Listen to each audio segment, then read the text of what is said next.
Welcome back to Flensburg. These are the final hours for the Swan 60s in the harbor, and the weather forecast for today looks very promising.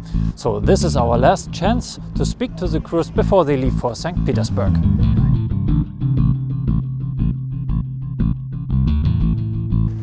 Christian, 800 miles to Saint Petersburg. It's a very long distance. Are you well prepared for that? I think we're well prepared, yeah. We took our time the last couple of days to prepare on all the different aspects of the race, and I think we're ready to go. Alan Green promised a prize for the exactest navigation. What's your guess? When will you be there?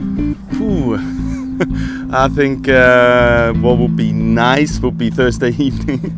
The guess is, it's a bit hard to guess at the moment because there's different models in the weather, and it could be easily a day difference depending on what model comes through. Obviously I would hope for a fast race, but then again at the moment really can't just guess. I think it'll be sometime between Thursday and Friday. All right, thank you. Good luck for the race. Thank you very much.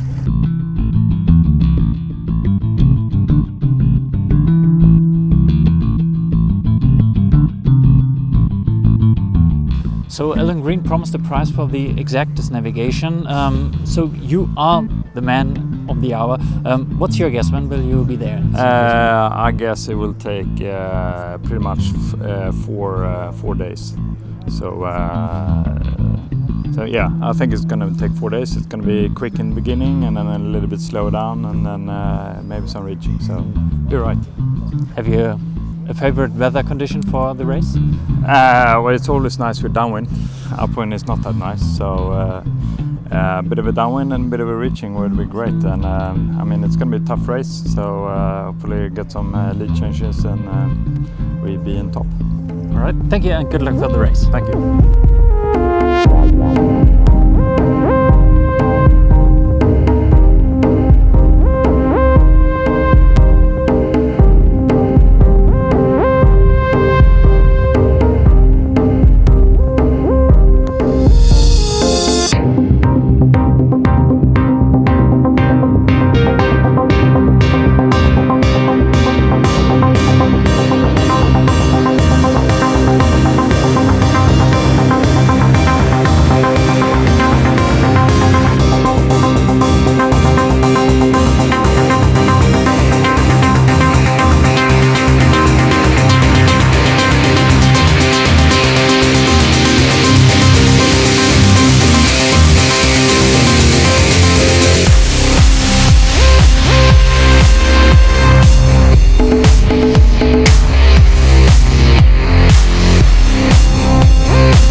The port is empty and the Swan 60 are en route to Saint Petersburg, and there's nothing left to say than have fair winds and following seas, or as the Russian says, Mój żelajem wam приятного путешествия и попутного ветра, 7 футов под килем и пусть мо будет к вам благосклонно.